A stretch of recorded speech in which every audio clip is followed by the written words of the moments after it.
कृपा hair tonic, आयुर्वेदिक औषधी वनस्पतींचे परिपूर्ण मिश्रण, 100% आयुर्वेदिक.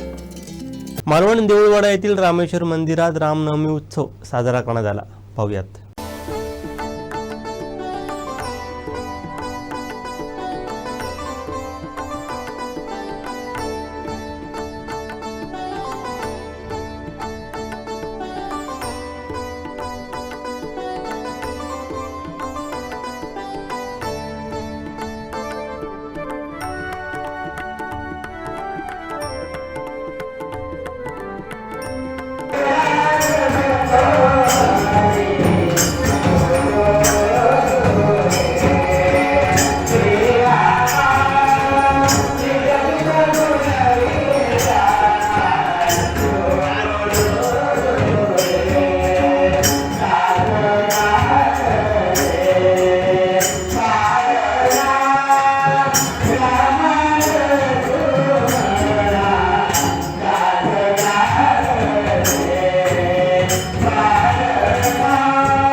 आमचे दिवसभरातले सर्व अपडेट्स, ताज्या घडामोडी आणि थेट लाईव्ह पाहण्यासाठी सबस्क्राईब करा, लाईक करा कोकणचं नंबर 1 महा चॅनल कोकण 7 लाईव्हचं YouTube चॅनल.